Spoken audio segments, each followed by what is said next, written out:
I did not scream. I did not cry. I set both hands flat on the polished mahogany conference table and watched the afternoon light catch the small crack in the veneer near my left thumb. The crack had been there for 17 years. I knew because I had sat in the same chair when my brother and I first met with Lyle Vance to draft his original will. The wood had not changed. Neither had the man behind the desk. Lyle cleared his throat and slid a single sheet across the table toward Celeste. The residue of the estate, including the Maple Street property and a cash bequest of $40,000, passes to you, Mrs. Vance. Celeste exhaled a sound that was half laugh, half relief. She did not look at me. She did not need to. She picked up the sheet as if it were a winning lottery ticket, folded it precisely along the crease, and tucked it into her handbag. A handbag I recognized because I had seen it in the window of a boutique on State Street 3 months ago, price tag reading $2,400, and I had wondered idly how she planned to pay for it on her part-time receptionist salary. Then she turned. Her lips curled into that specific shape I had cataloged over 9 years of family dinners, holiday gatherings, and whispered phone calls I was never meant to overhear. It was not a smile. It was a weapon deployed by someone who believed she had already won. Better luck next time, dear. The words landed like a paper cut. Thin, precise, surprisingly deep. I did not flinch. I did not drop my gaze. I simply noted the slight, almost imperceptible tremor in her left eyelid, the one that appeared whenever she was lying. I had seen it first at my brother's funeral when she wept into a handkerchief and told the minister what a devoted husband Jacob had been. The eyelid had twitched. I had filed that detail away. My name is Adrienne Cole. I am 49 years old. For 18 years, I have worked as an independent estate planning consultant, managing over $12,400,000 in multi-generational family trusts. I have resolved 6 contested probates without a single day in litigation. I once discovered a $780,000 accounting error buried in a corporate trust, an error that saved a 72-year-old widow from losing the house her husband had built with his own hands. I know a fraudulent document when I see one. And I knew in that moment that the will Lyle Vance had just read was a carefully constructed lie. But I said nothing. Because silence, when you hold the real cards, is louder than any accusation. I settled back into the chair, adjusted the cuff of my charcoal turtleneck, $27 at an outlet mall 3 years ago, worn soft as lambskin, and watched Celeste clutch the keys to my brother's house like a trophy. The house on Maple Street. The house where I had spent every Sunday for 10 years, where I had cooked meals, cleaned gutters, paid off the second mortgage when Jacob's business collapsed. The house I had kept standing while Celeste spent weekends at spas and bought handbags she could not afford. Lyle stood and extended a hand to Celeste. "Congratulations, Mrs. Vance. The estate will be fully distributed within 30 days. She shook his hand and then looked at me over her shoulder, still wearing that smirk. "I'll send you a postcard from the porch, Adrienne. I'm thinking of painting it white. What do you think?" I thought about the promissory note my brother had signed 6 years ago. The one on premium linen paper, pressed with a notary seal, secured against that very property. The one for $486,000, the exact amount he had borrowed to cover a failed business venture after Celeste had refused to let him use her inheritance. The loan had never been repaid. Not a single cent. I thought about the codicil he had signed 14 months before his death, witnessed by 2 people I had never met, notarized by Julian Castellano, a trusts and estates attorney whose work I had respected for nearly a decade. The codicil stated that the will was automatically nullified if the house or the $40,000 passed directly to Celeste Vance. I thought about the Mont Blanc fountain pen my brother had used to sign both documents, the one he had inherited from our father. The one Celeste had tried to sell on an online auction site 2 weeks after his funeral, until I quietly outbid her and kept it in my safe deposit box. The pen had written my future victory long before the ink had dried. I smiled, a small, private smile that Celeste would mistake for resignation. "White is a good choice," I said.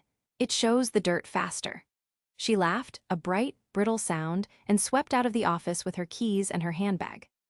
Lyle followed, muttering something about notarization paperwork and harmless formalities. I remained seated for a full 2 minutes after the door clicked shut. I counted the seconds. 120. Long enough for the adrenaline to settle into something colder, more focused. Then I pulled my phone from my pocket and opened the email account I had not used in 3 years, the one Celeste still had in her contacts, the one she had accidentally forwarded a message to last night. Subject line: strategy for the reading. She had meant to send it to Morgan Shee. Instead, she had sent it to me. I had read it 3 times before I went to bed. It detailed a 2-year plan to isolate the house and the $40,000 from my brother's estate, with a 5% bribe to Lyle Vance for drafting a fake will that excluded me despite the existing financial agreement between me and Jacob. The math was precise. The arrogance was staggering. I closed the email and stood. I adjusted the collar of my coat, the same wool coat I had worn for 6 winters, patched at the elbow, but clean and warm. I did not need a $2,000 handbag to hold what I knew. If you have ever been the one who held everything together while someone else took the credit and the cash, you know exactly what I felt in that moment. It was not rage. It was not grief. It was a quiet, crystalline clarity. The kind that comes when you realize the people who dismissed you have handed you the rope they think will hang you, and you have already tied the other end around their own ankles. That is why I am asking you to hit the like button and subscribe to this channel, because this is a story about the quietest kind of victory, the one that arrives on time, in ink, with a notary seal and a signature you cannot fake. Now, let me take you back to how this nightmare started. The house on Maple Street was never a showpiece. It was a rundown bungalow with peeling paint, a sagging porch, and a rose bush that had long ago given up the pretense of being ornamental. It was the kind of house that held decades of a family's careful neglect, the faded wallpaper my mother had hung in 1984, the crack in the living room ceiling my father had patched with spackle and denial, the humming refrigerator that had outlived 3 presidents. Jacob and I grew up in that house. After our parents died, mother from cancer, father from a heart attack that came too soon after, we held onto it the way drowning people hold onto driftwood. It was not beautiful, it was ours. Jacob married Celeste 9 years after our parents passed. I remember the wedding, a small affair at the courthouse, Celeste in a white dress that was 2 sizes too small and a smile that was 2 sizes too bright.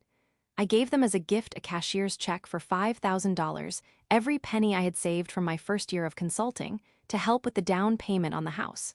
They used it to buy a new sofa and a flat-screen television. I did not say anything. I was 25 and still learning that love sometimes means letting people make their own mistakes. The years that followed were a slow, grinding education in the architecture of exclusion. Celeste did not outright exclude me. That would have been too obvious. She simply made sure I was always on the periphery, invited to holidays but never consulted about the menu, thanked for gifts but never asked for advice, present at gatherings but always seated at the corner of the table where the salt shaker was sticky and the conversation flowed past me like water around a stone. Morgan Shee, Celeste's cousin, was the architect of this strategy. He was a financial advisor with a soft voice and a hard smile, the kind of man who called women sweetheart, and waited for them to thank him for the condescension. He had been the one to encourage Celeste to open a joint account with Jacob and then transfer the majority of their savings into an account in her name only. He had been the one to suggest that Jacob should not tell me about his business troubles because Adrian would only worry. I learned about all of it later, through overheard conversations and forwarded emails that were never meant for my eyes. But in those early years, I was blind to the pattern. I was too busy being useful. That was my role, the invisible fixer. The one who quietly solved problems so that no one else had to notice they existed. When Jacob was diagnosed with pancreatic cancer, I did not tell him that I had been paying his medical bills for 3 years using a personal account he did not know about. I had opened the account after overhearing a phone call between Celeste and Morgan in which she complained about the rising premiums and wondered aloud whether it would be cheaper to let Jacob's policy lapse. I had not confronted her. I had simply transferred the money each month, automated, silent. When the business failed, a small woodworking shop Jacob had started with a loan from a local bank, I did not tell him that I had been the one to renegotiate the repayment terms. I called the bank manager, a woman named Rachel Okonkwo, whom I had met through a probate case years earlier. She recognized my name, respected my work, and agreed to restructure the debt without reporting it to credit bureaus. I paid the difference out of my own savings. When Celeste complained that they could not afford to replace the leaky roof, I hired a contractor anonymously and had the work done while they were on a weekend trip to the coast. I told them it was a gift from an anonymous donor. Celeste assumed it was a thank you from one of Morgan's clients. She did not ask questions. I did this because I loved my brother. I did this because I believed that family meant absorbing weight so that others could stand. I did this because I had learned from Aunt Marion, my father's sister, that the kindest people are often the most invisible, and the most visible are often the cruelest. Aunt Marion died when I was 22. On her deathbed, she took my hand and said, "Revenge is a dish best served cold, Adrian, and legal. Never let them see you move a single chess piece." I thought she was being dramatic. I was 22. I did not yet understand that the people who dismiss you are the same people who will steal from you, because they have convinced themselves you have nothing worth taking. The first fracture came 8 months before Jacob's death. I was sitting in my home office, a converted second bedroom with a desk I had bought at a thrift store and a lamp that flickered every time a train passed, when my phone buzzed with an email notification. The sender was Celeste. The subject line read, "FW, draft will confidential." She had meant to forward it to Morgan. Instead, she had typed my old email address, the one from 10 years ago, the one I still used for junk subscriptions and mailing lists, into the CC field by accident. I opened it. I read it. I read it again. The attached document was a draft of Jacob's will, prepared by Lyle Vance and sent to Celeste for review. It listed Celeste as the sole beneficiary of the house and $40,000. It listed me as receiving nothing. But that was not what made my hands go still on the keyboard. What made my hands go still was the paragraph at the bottom, in small legal type, that referenced a prior agreement between the decedent and his sister Adrian Cole, and stated that this will superseded any such agreement. Jacob and I had a financial agreement. I had loaned him $486,000 to keep his business afloat after the bank had refused to extend further credit. He had signed a promissory note on premium linen paper, secured against the house. I still had the original in my safe deposit box. And I knew, because I had watched my brother sign a document in the presence of Julian Castellano 14 months ago, that he had also executed a codicil that his will was void if any part of the house or the $40,000 passed directly to Celeste. I closed the email. I did not forward it. I did not call Celeste to confront her. I printed a hard copy and filed it in the same folder as the promissory note and the codicil.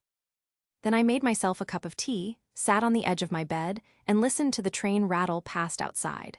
My hands were steady. My mind was clear. I had 2 years of preparation ahead of me, and I intended to use every single day. I arrived at the law office at 9:45 in the morning, 15 minutes early, because punctuality is a form of respect that costs nothing and builds credibility. The building was a pre-war structure downtown, its limestone facade streaked with decades of rain and exhaust. I had been here before, 6 times in the past 18 months, always under different pretenses. Lyle Vance did not know I had copies of the documents he had drafted. He did not know I had already run them through a structural analysis with Julian Castellano. He thought I was simply the grieving sister, showing up to hear her brother's final wishes read aloud. The elevator creaked as it climbed to the 3rd floor. The doors opened onto a narrow hallway lined with wood paneling so dark it seemed to drink the light. I walked past a framed lithograph of the courthouse square, the same square visible from Lyle's office window, and stopped outside the door marked Vance and Associates Estate Law. I pushed open the door and stepped into the reception area. The room smelled of old paper, furniture polish, and the faint, sweet undertone of a rose-scented candle burning low on the receptionist's desk. A young woman with hair pulled into a tight bun looked up and offered a practiced smile. "Mrs. Cole, please have a seat. Mr. Vance will be with you shortly." I did not correct her. I had never married. The Mrs. was reflex, not malice. I took a seat on a leather sofa that had been polished so many times it had developed a high, unnatural shine, and I crossed my legs at the ankle. I did not pick up a magazine. I did not check my phone. I sat still and watched the door, cataloging every detail of the room as if I were preparing a probate inventory. The receptionist's phone rang twice. She answered in a low voice, then said, "He's ready for you now. Please follow me." She led me down a short hallway to a door marked with a brass nameplate, Lyle Vance-esque. She knocked once, opened the door, and gestured for me to enter. The room was exactly as I remembered it. Mahogany-paneled walls, a heavy oak desk, a single large window overlooking the courthouse square. The morning light fell across the desk in a sharp rectangle, illuminating a scattering of papers and a leather blotter. Lyle stood as I entered, his hand extended, his face arranged into an expression that was meant to convey solemn professionalism. He was a tall man in his late 60s, with silver hair swept back from a high forehead and wire-rimmed glasses that caught the light and hid his eyes. "Adrian, thank you for coming. Please sit." I sat in the same chair I had sat in 6 months ago when I had come here with Jacob to review his estate plan. The chair was still stiff, still slightly too low for the table. Lyle resumed his seat behind the desk, folded his hands, and looked at me with what I recognized as the opening posture of a difficult conversation.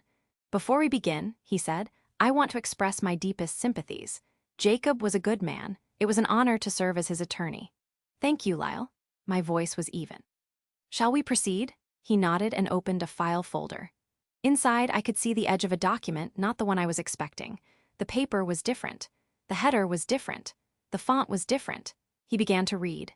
His voice was flat, monotone, the voice of a man who had read these same words 100 times and no longer heard them. He listed the standard boilerplate: revocation of previous wills, appointment of executor, payment of debts and taxes, and then he paused. "To my sister, Adrian Cole, I leave the sum of $1. He did not look up. He continued reading. "To my wife, Celeste Vance, I leave the residue of my estate, including the real property located at 1427 Maple Street, and a cash bequest of $40,000. I heard the words, I processed them, and I did nothing. Because I had known this was coming. The forwarded email had told me everything. The draft will Celeste had accidentally sent me had contained the same language, the same figures, the same exclusion. Lyle had written exactly what he had been paid to write: 5% of an estate he had valued at approximately $486,000, which was exactly equal to the loan Jacob had never repaid me. But I had not come here to confront them. I had come here to witness them commit their error in a room full of witnesses. The door opened. Celeste entered, followed by Morgan Shee.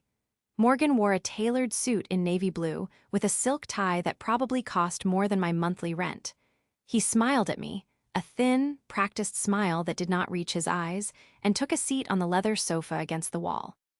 Celeste sat beside him, her handbag, the same $2,400 handbag, placed precisely on her lap, her fingers curled around the strap as if she expected someone to snatch it. Lyle finished reading. He set the document down and looked at the three of us. "Are there any questions?" Celeste shook her head. Morgan said, "It seems perfectly straightforward. No need for dramatics." I said nothing. Lyle slid a single sheet across the table toward Celeste. "The residue of the estate, including the Maple Street property and a cash bequest of $40,000, passes to you, Mrs. Vance." Celeste picked up the sheet. She folded it. She tucked it into her handbag. And then she turned to me and her lips curved into that specific shape I had catalogued over 9 years of family dinners and whispered phone calls. "Better luck next time, dear." The words landed like a paper cut. Thin, precise, surprisingly deep. I did not flinch. I did not drop my gaze. I simply noted the slight, almost imperceptible tremor in her left eyelid, the one that appeared whenever she was lying. I had seen it first at Jacob's funeral, when she wept into a handkerchief and told the minister what a devoted husband he had been. The eyelid had twitched then too. It was twitching now. I looked past her to Morgan. He was watching me with a faint, amused expression, the corners of his mouth slightly turned up, his fingers drumming a soft rhythm on his knee. He was enjoying this. He had orchestrated it, of course, the draft will, the bribe to Lyle, the careful exclusion of the sister who had quietly paid the medical bills and renegotiated the loans and kept the house standing while Celeste spent weekends at spas. And they thought this was the ending. I looked at Lyle. His face was impassive, but I noticed the slight sheen of perspiration on his forehead, the way his hand hovered just above the file folder as if he were ready to close it and escape. He knew what he had done. He knew the codicil existed. He knew the promissory note had never been repaid. He had chosen to ignore both because the 5% had been too attractive to refuse. I set my hands flat on the polished mahogany conference table and watched the afternoon light catch the small crack in the veneer near my left thumb. The crack had been there for 17 years. The wood had not changed. Neither had the man behind the desk. "White is a good choice," I said. "It shows the dirt faster." Celeste laughed, a bright, brittle sound, and swept out of the office with her keys and her handbag. Morgan followed, pausing at the door to give me one last look, his hand resting on the frame as if he were posing for a photograph. Lyle remained seated, his fingers still hovering above the folder. I stood slowly. I adjusted the collar of my coat, the same wool coat I had worn for 6 winters, patched at the elbow but clean and warm, and walked to the door. I did not look back at Lyle. I did not thank him. I simply left, pulling the door closed behind me with a soft click. The hallway was empty. The receptionist was typing, her eyes fixed on the screen. I walked past her, past the framed lithograph, past the elevator that creaked and hummed. I pressed the button and waited. The doors opened. I stepped inside. And then, in the privacy of the empty elevator, I let myself think. Celeste had just walked out of that office believing she had won. She had the keys to the house, the promise of $40,000, and the smug satisfaction of having outmaneuvered the sister who had kept her family afloat for 9 years. Morgan had believed he had executed a flawless strategy. Lyle had believed his 5% was safe. None of them knew about the codicil. None of them knew about the promissory note. None of them knew that the house on Maple Street was not theirs to keep. The elevator reached the ground floor. The doors opened onto the lobby, a modest space with worn marble floors and a row of brass mailboxes. I walked outside, into the cold winter air, and I did not shiver. I was not cold. I felt something else entirely, a quiet, crystalline clarity that hummed beneath my skin like a tuning fork. I pulled out my phone and dialed the first number on my speed dial. Rachel Okonkwo answered on the second ring. "Adrian, I was wondering when you would call. Did it happen?" "Yes. And I need you to run the chain. Now." She paused. I could hear the click of her keyboard in the background, the soft hum of the small desk fan she kept running year-round. "You have the documents?"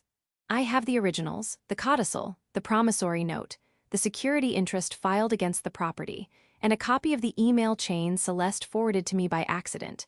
Give me an hour, I will call you back." The line went dead. I walked to my car, a 7-year-old sedan with a dent in the passenger door and a crack in the windshield that I had never bothered to fix, and opened the door. I sat in the driver's seat, the engine cold, the windshield fogged with condensation. I did not start the car. I sat in silence, my hands resting on the steering wheel, and I let the stillness settle around me. I thought about Julian Castellano. I had called him 3 days ago, after I had confirmed that the codicil was valid and enforceable. He had listened without interrupting, asked 3 precise questions, and then said, "Bring me the originals. I will handle the rest." I reached into my coat pocket and pulled out the manila envelope I had carried with me to the reading. Inside were 3 items: the notarized codicil, signed and dated 14 months before Jacob's death, the original promissory note on premium linen paper, signed and dated 6 years ago, and a certified copy of the security interest recorded against the Maple Street property. I had not shown them to Lyle. I had not even hinted at their existence. I had let Celeste have her moment, let Morgan enjoy his satisfaction, let Lyle believe his deception had gone unnoticed. Because the moment I produced them, the game would change, and I wanted them to feel the full weight of the fall. I started the engine. I pulled out of the parking space and drove toward Julian's office, which was located in a converted Victorian house on the edge of downtown. The streets were quiet, the sidewalks empty. I passed the courthouse, the library, the park where Jacob and I had played as children, and I did not look at any of them. My mind was already ahead of me, already calculating the steps that would unfold. The property was held in a land trust I controlled. The promissory note gave me a first priority claim on the house, a claim that would be enforced before any distribution from the estate. The codicil nullified the will entirely if the conditions were violated, and Celeste had just publicly accepted both the house and the money in front of witnesses. Rachel would trace the financial transfers, map the fraud, and provide the evidence we needed to file a claim. Julian would serve the legal documents that would freeze the distribution, and I would wait. I was patient. I had been patient for 9 years. I could wait a little longer. Julian's office was a small, cluttered space on the 2nd floor of the Victorian, with a view of the magnolia tree that grew in the side yard. He was waiting at the door when I arrived, a tall man in his early 50s with graying hair and a quiet, deliberate manner. He wore a cardigan over a dress shirt, no tie.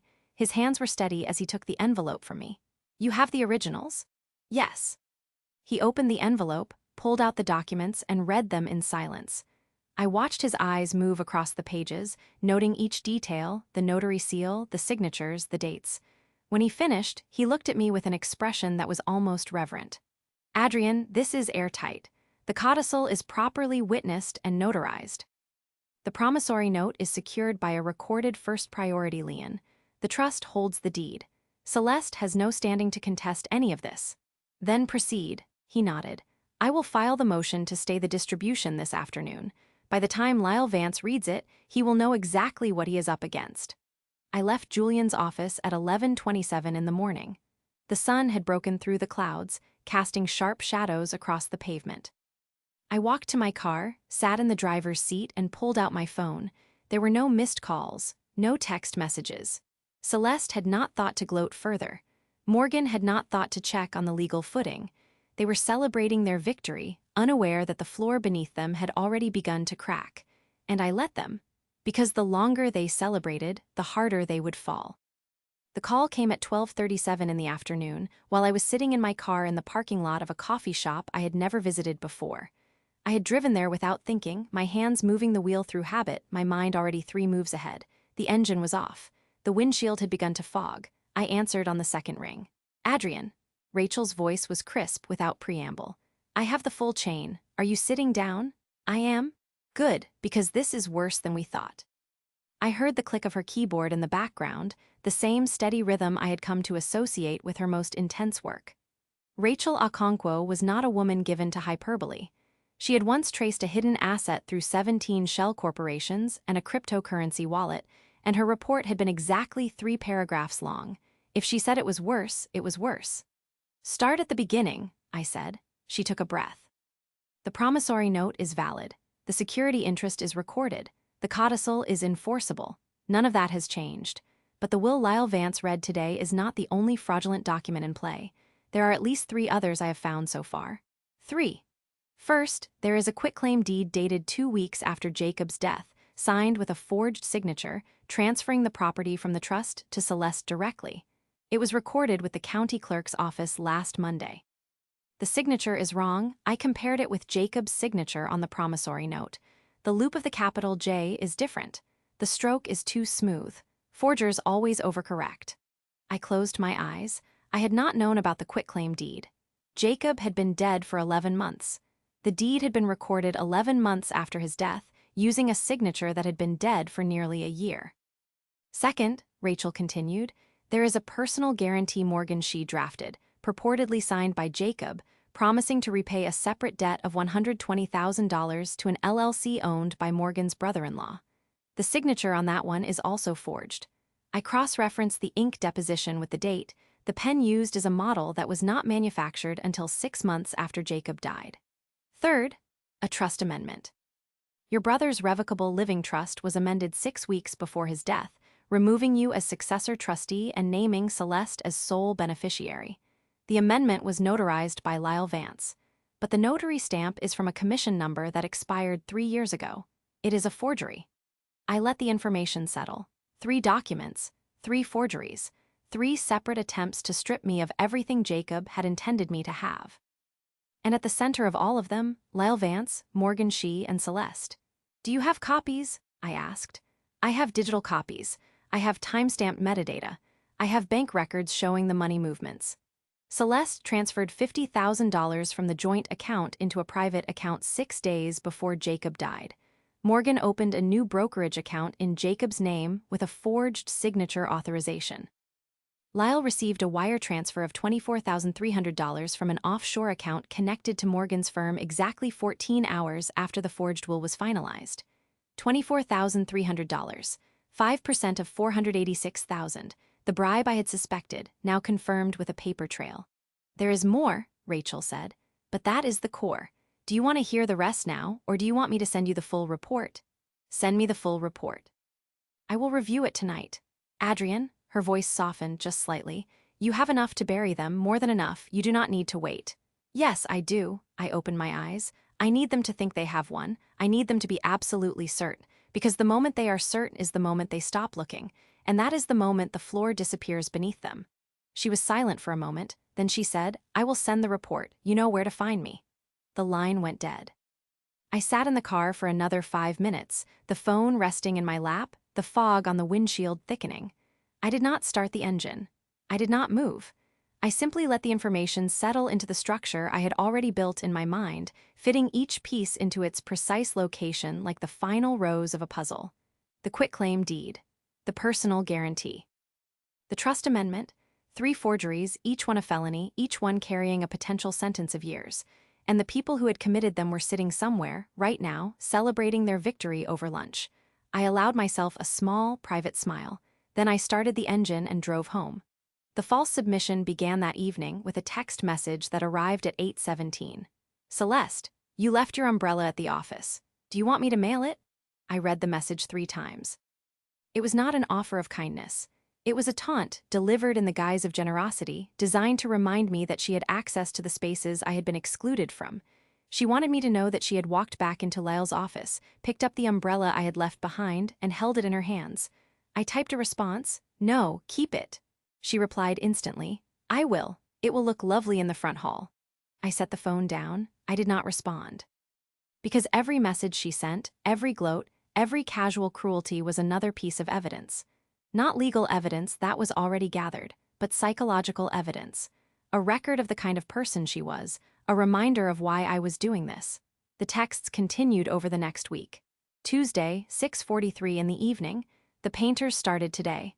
A soft cream for the living room, it will look like a completely different house. Wednesday, 9:12 in the morning, found a box of Jacob's old books in the basement. Do you want any, or should I donate them? Thursday, 2:58 in the afternoon, I am having the rose bush removed. It was always more trouble than it was worth. Each message was a needle, thin, precise, designed to draw blood without leaving a visible wound. I responded to none of them. Because I understood what she did not, that each message confirmed the date and time she had possession of the property. Each message established a record of her control, and each message would be useless the moment I proved that the property was never hers to begin with. Morgan, too, reached out. He called twice. I let both calls go to voicemail. The first voicemail, "Adrian, it is Morgan. I just wanted to check in, make sure you are doing all right with the transition. I know this has been hard for you. If you ever want to talk, I am here." His voice was warm, solicitous, the voice of a man who believed he had won and could afford to be magnanimous. I deleted the message. The second voicemail, "Adrian, I am calling again because Celeste mentioned you have not responded to her texts. I hope you are not holding a grudge. These things happen in families. It is better to move on." I deleted that one too, but I saved the screenshots of Celeste's texts in a folder labeled Correspondence. I saved the timestamps. I saved the call logs. I saved everything. If you have ever been the one who watched someone else celebrate a victory you knew was built on sand, you understand why I did not respond. It is not weakness. It is strategy. The longer they believe they have won, the harder they fall. And when the floor finally gives way, they will not see it coming because they are too busy enjoying the view from the top. By the end of the second week, I had assembled a master file. It occupied 3 physical manila envelopes, each stamped with a date and a tracking number. The first envelope contained the original documents, the notarized codicil, the promissory note, the recorded security interest. The second contained the digital evidence, screenshots of Celeste's texts, voicemail transcriptions, bank records, wire transfer confirmations. The third contained the legal filings Julian had prepared, a motion to stay the estate distribution, a complaint for declaratory judgment, a petition for an order to show cause why the quitclaim deed should not be invalidated. Each envelope was sealed with a metal binding clip, not glued. That way I could open them again, add more, refine the argument. I kept them on my desk, arranged in a row, exactly parallel to each other. The lamp flickered once, then steadied. The train rattled past outside, shaking the floorboards. I did not look up. Rachel came by on a Sunday afternoon. She arrived at 3 o'clock, carrying a laptop bag and a cardboard tray with 2 cups of coffee. She was wearing a simple sweater and jeans, her hair pulled back in a loose ponytail, her glasses hanging from a cord around her neck. She looked like someone's favorite aunt, not a forensic accountant who had spent the past 2 weeks dismantling a family's carefully constructed fraud. "I brought you a latte, 1 sugar, oat milk." I took the cup. "Thank you." She set her bag down on the floor, opened the laptop, and began pulling up files. I cross-referenced the quitclaim deed against the county's timestamp logs. The recording was submitted at 4:31 in the afternoon on the Monday after Jacob's funeral. That is outside the normal business hours for that office. Someone paid an expedite fee. Who? Lyle Vance's paralegal, a woman named Diane Cotter. She made the submission. I do not think she knew what she was filing. The instructions came from Lyle. Rachel pulled up a bank record. And the same day, Lyle's firm received a payment of $2,000 from an account controlled by Morgan Shees LLC. The memo line reads recording services. I looked at the screen. The numbers were clean, precise, damning. What about the trust amendment? I asked. That one is even cleaner. The notary stamp belongs to a commission that expired in 2020, but the document itself is dated May 2024. The notary would have had to renew the commission to notarize anything after 2020. They did not, so the document is invalid on its face. A judge will void it within minutes of seeing it. She continued scrolling. And the personal guarantee. Morgan's brother-in-law, a man named Garrett Holt, runs an LLC that specializes in small business loans. The guarantee was used to justify a transfer of $120,000 from the estate into Holt's account. That money was then moved into a joint account held by Morgan and Celeste. The entire amount? Every cent. It is a textbook fraudulent conveyance. They used a forged document to transfer assets out of the estate, then split the proceeds. The only question is whether Lyle knew the signature was forged when he notarized it. Lyle knew everything. She looked at me. Can you prove it? I reached into my desk drawer and pulled out a printed copy of the email chain Celeste had forwarded to me 8 months ago. The subject line, strategy for the reading. I slid it across the desk. Rachel read it in silence. Her expression did not change, but I saw her jaw tighten. When she finished, she set the paper down and looked at me with a new kind of respect. This is the smoking gun. Yes. They named Lyle explicitly. They outlined the bribe. They described the forged documents they planned to use. This is conspiracy to commit fraud. Yes. And you have had this for 8 months. Yes. She leaned back in her chair, her hands resting on the edge of the desk. Adrian, you could have ended this before the reading. You could have walked into Lyle's office with this email and forced him to recuse himself. You could have had Celeste and Morgan investigated before they committed the actual fraud. Why did you wait? I took a sip of the latte. It was warm, sweet, exactly the way I liked it. Because I wanted them to complete the crime. If I had stopped them early, they would have claimed it was a misunderstanding. They would have apologized and regrouped. They would have found another way. But by letting them go through with it, by letting them file the forged documents, record the quitclaim deed, transfer the money, I ensured that when I finally act, it will be undeniable. They committed multiple felonies. There is no room for doubt. Rachel looked at me for a long moment, then she nodded. You are playing the long game. I learned from the best. Aunt Marion? Yes, she smiled. I wish I had known her. So do I. I spent the next 4 nights organizing the evidence into a single, coherent presentation. I used a 3-ring binder with tabbed dividers. Original documents, forged documents, financial transfers, correspondence, witness statements. Each section contained copies, annotations, cross-references. I numbered each page, logged each entry in a table of contents, and placed the binder in the bottom of a fireproof safe I had installed in the back of my closet. The safe had cost $347. It was fire-rated to withstand 1,700 degrees for 2 hours. It had a digital lock I had programmed with a code I changed every month. Inside the safe, alongside the binder, I placed the Mont Blanc fountain pen Jacob had used to sign the codicil and the promissory note. It rested on a piece of black velvet, exactly where the sunlight would hit it if I opened the safe during the day. The pen had written the truth. Now the truth would be read. The final piece arrived on a Thursday morning, hand-delivered by Julian Castellano himself. He stood on my doorstep, his breath fogging the cold air, holding a legal envelope against his chest. He was wearing a heavy coat and a scarf, and his ears were red from the cold. Adrian, I have the court date. I stepped aside to let him in. He walked into my small living room, set the envelope on the coffee table, and began unwrapping his scarf. Judge Miriam Torres. She is the only judge in the district who handles estate fraud cases. I filed the complaint yesterday afternoon, and she has set a hearing for next Tuesday at 9 in the morning. Next Tuesday, 9 days from now? He looked at me.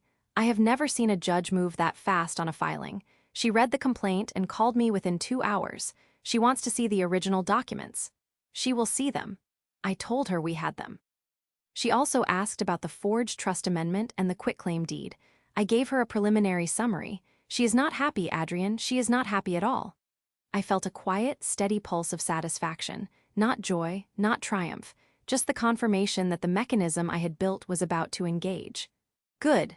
Julian hesitated. One more thing. Lyle Vance has already filed a response to the complaint. He is claiming that the codicil is a forgery.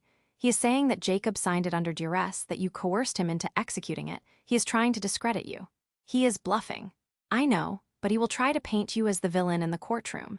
He will say that you manipulated Jacob, that you are motivated by greed, that you are trying to steal Celeste's inheritance. I picked up the envelope he had set on the table. It was sealed, unmarked except for the return address of Julian's firm. Let him try, I said. He has already written the story he wants the court to believe, but the paper does not lie, and I have the paper. Julian smiled, a rare, quiet expression. That is exactly what I told him. He left a few minutes later, walking back to his car with his hands in his pockets and his breath trailing behind him. I watched from the window until he drove away. Then I opened the safe, took out the binder, and laid the Montblanc pen on the coffee table beside it. 9 days. 9 days until the hearing. 9 days until Celeste, Morgan, and Lyle would learn that the victory they had celebrated was nothing but a prelude to their own destruction. They thought the reading was the final act. The stage was only being set for the one they never saw coming. The courthouse was a limestone building from 1927, its steps worn smooth by decades of footsteps, its corridors lined with portraits of judges who had long since passed into memory. I arrived at 8:15 in the morning, 45 minutes before the hearing, because I believed in being early to every appointment and on time to every confrontation. The sky was a pale, washed-out blue, the air cold and still. I wore a simple navy blazer over a white blouse, dark slacks, and flat shoes that made no sound on the marble floors. I carried a leather briefcase that had belonged to my father. Inside were the 3 manila envelopes, the 3-ring binder, the Montblanc pen, and a copy of the email chain that Celeste had forwarded to me by accident 8 months ago. I walked through the metal detector without setting it off. The security guard nodded at me, and I nodded back. I took the stairs to the second floor, my footsteps echoing in the empty stairwell, and pushed open the door to the courtroom. Judge Miriam Torres was already seated at the bench, reviewing a stack of papers. She was a woman in her early 60s, with silver hair cut short and sharp, and reading glasses perched low on her nose. She did not look up when I entered. The courtroom was small, paneled in the same dark wood I had seen in Lyle Vance's office, with a single large window that faced east. The morning light fell across the gallery in long, angled shafts. I took a seat on the left side, near the front, and set my briefcase on the floor beside me. Celeste arrived at 8:38.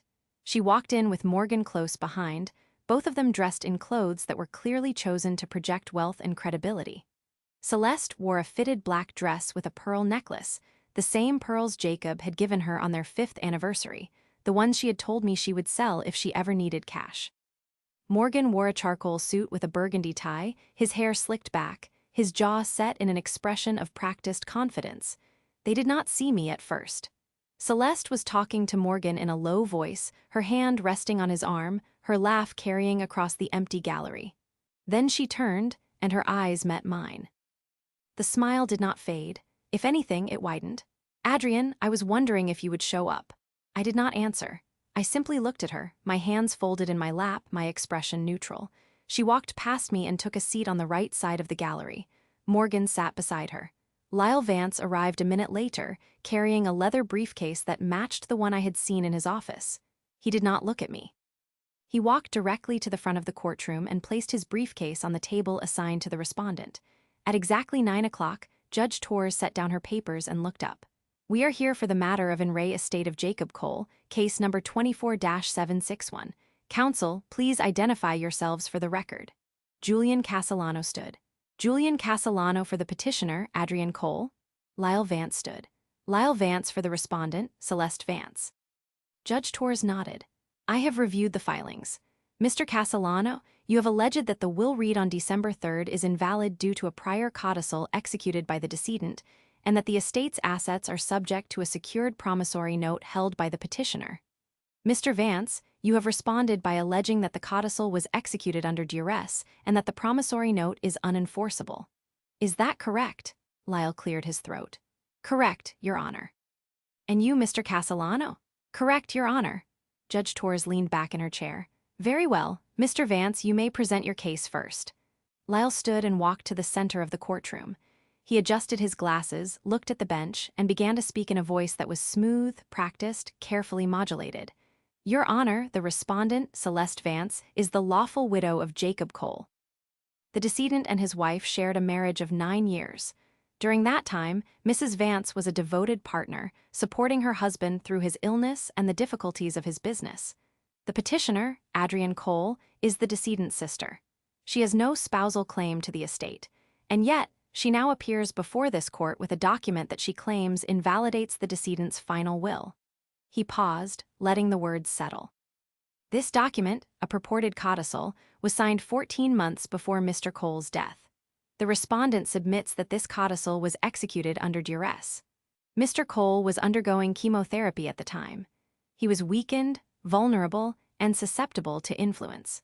The petitioner, who had access to Mr. Cole's medical records and financial documents, allegedly pressured him into signing this document against his true wishes. He turned to look at me, his expression one of practiced concern. We will also present evidence that the promissory note the petitioner claims is secured against the property is, in fact, a loan that was never properly documented. The petitioner may have provided funds to her brother, but there is no evidence that those funds were intended as a loan rather than a gift. And even if they were, the statute of limitations on such a claim has long since expired. Judge Torres nodded. Thank you, Mr. Vance. Mr. Castellano, you may respond. Julian stood. He did not walk to the center of the courtroom. He simply opened his briefcase and pulled out a single document. Your Honor, the petitioner has not come to this court with speculation. She has come with evidence. He held up the document. This is the notarized codicil, signed by Jacob Cole 14 months before his death. The signature has been verified by 3 separate handwriting analysts. The notary, a licensed professional in good standing, has confirmed that Mr. Cole appeared before her voluntarily, without any signs of duress, and that he stated clearly that he was executing this document of his own free will. He set the document on the bench. In addition, the petitioner has in her possession the original promissory note, executed 6 years ago on premium linen paper, for the sum of $486,000. That note carries a first priority security interest recorded against the property at 1427 Maple Street. The interest was recorded 3 years before the decedent's death. It is a binding, enforceable obligation. Lyle Vance stood. Your Honor, the respondent disputes the authenticity of both documents. Judge Torres held up a hand. I have reviewed the documents myself, Mr. Vance. The notary seal matches the records of the Secretary of State. The signature on the codicil matches the signature on the promissory note and the signature on the decedent's driver's license. Unless you can present evidence of forgery, I am inclined to accept them. Lyle's face tightened. Your Honor, with respect, the petitioner has had months to prepare these documents. She could have. I did not prepare them, I said. The words came out before I had fully decided to speak.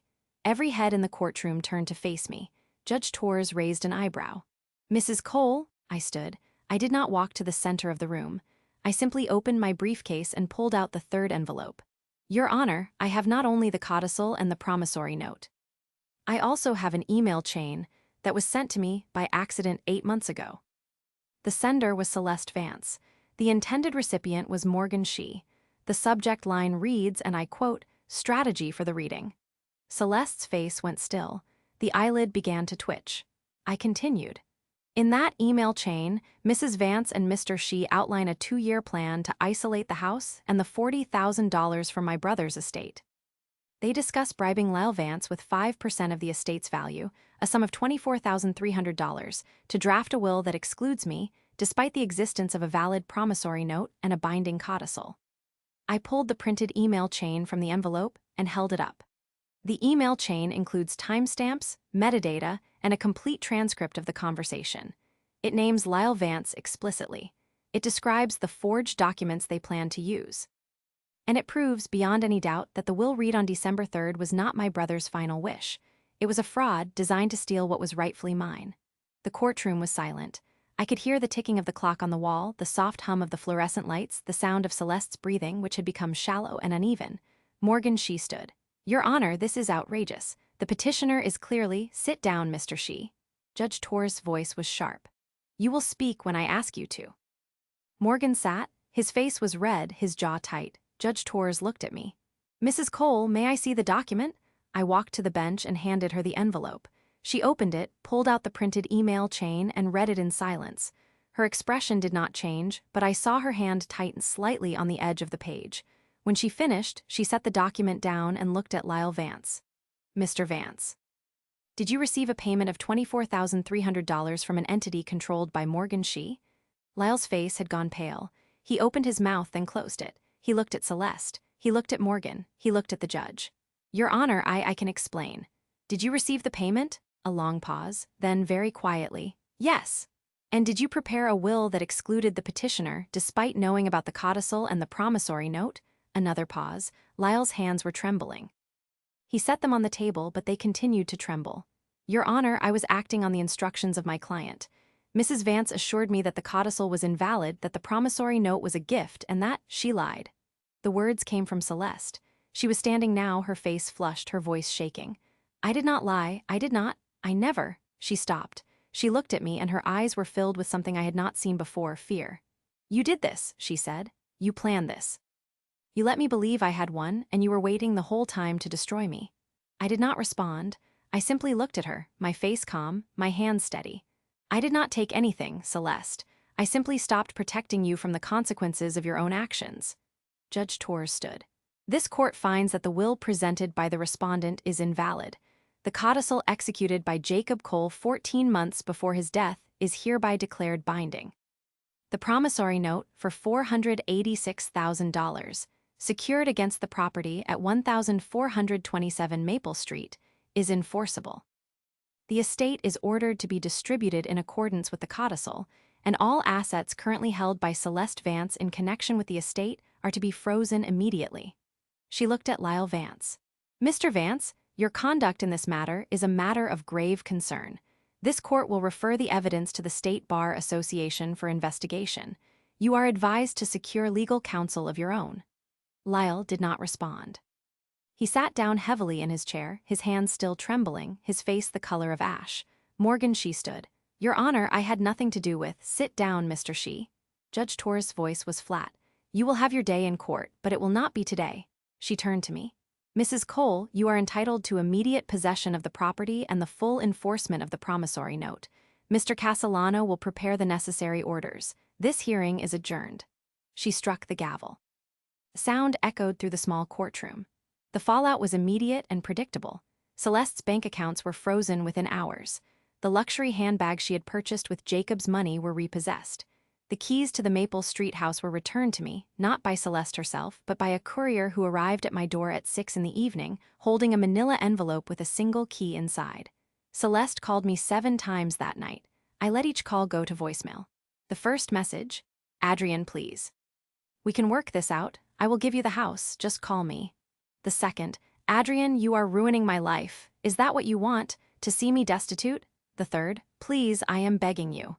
I deleted each message without listening to the full recording. I had no interest in her pleading. She had made her choice. She had signed the forged documents. She had accepted the bribe. She had stood in Lyle Vance's office and told me to have better luck next time. Now she was learning what it meant to lose. Morgan Shee's financial advisory firm was investigated by the State Regulatory Authority. His license was suspended pending a full review of his handling of client accounts. He was ordered to repay the $24,300 he had used to bribe Lyle Vance, plus interest and penalties. Lyle Vance retired from practice 3 weeks later, under a cloud of scandal. The Bar Association investigation took 8 months and resulted in a 1-year suspension of his license, with the possibility of reinstatement only if he completed an ethics course. He sold his practice and moved to a smaller town, where I was told he worked part-time at a bookstore. Celeste Vance filed for bankruptcy 6 months after the hearing. She lost the Maple Street house, the $40,000, and the $2,400 handbag, which was seized as an asset and auctioned off. She moved into a 1-bedroom apartment on the other side of the city, and I did not see her again. I did not gloat. I did not celebrate. I simply returned to my life, which had become something new. 3 months later, I stood on the rooftop terrace of the Maple Street house, looking out at the city skyline. The house had been renovated. The peeling paint had been replaced with a soft gray. The rose bush had been dug up and replanted in a better spot, where it could grow without being strangled by neglect. The top floor had been converted into a glass-walled study, with floor-to-ceiling windows that faced east and a small balcony where I could drink my coffee in the morning. I had moved my practice into that study. My desk was a simple oak table, the same one I had used for years, now placed near the window where the sunlight hit it at exactly the right angle. On the desk, beside my computer and my stack of files, rested the Mont Blanc fountain pen. The pen was not a trophy. It was a reminder. It had written the codicil that had saved me. It had signed the promissory note that had given me leverage. It had been passed down from my father to my brother to me, and now it sat on my desk, exactly where the sunlight hit it, and I smiled at the reflection.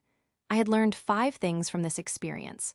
Hard truths that I carry with me every day. I want to share them with you. First, grief is a weapon the unscrupulous will use against you if you let it cloud your paperwork. When Jacob was dying, I could have collapsed into despair. I could have trusted his wife to honor his wishes, but I did not. I kept my documents in order, my records clean, my mind clear. I grieved in private and I acted in public. Grief is not a weakness, but it is a liability if you let it blur the lines between what you feel and what you know. Second, a verbal promise is worth nothing. A notarized document is worth everything. Jacob told me many times that he wanted me to have the house. He told me he would make sure I was taken care of.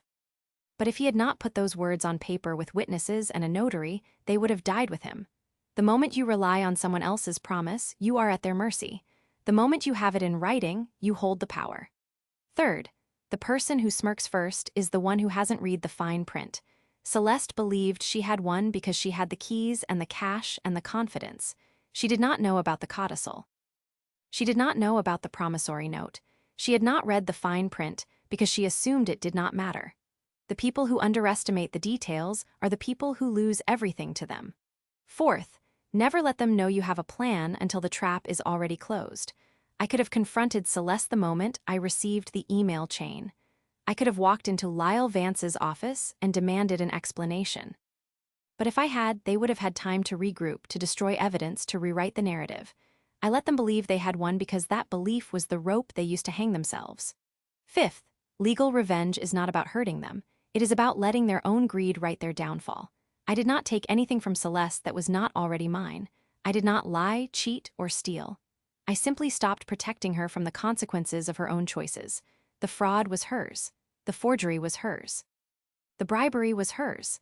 I just made sure the evidence was visible to the right people. These 5 truths have become the foundation of everything I do now. I teach them to my clients, the ones who come to me after they have been betrayed by family, after they have been cheated out of an inheritance, after they have been told they are not worth fighting for. I tell them that the quietest preparation wins the deadliest game. That the one who controls the paperwork controls the story. That revenge is a dish best served cold and legal and never seen until it is too late. If this story helped you, share it with someone who needs to hear it. Someone who has been told to be the bigger person. Someone who has been expected to absorb the loss and smile. Tell them that there is another way. A quiet way. A methodical way.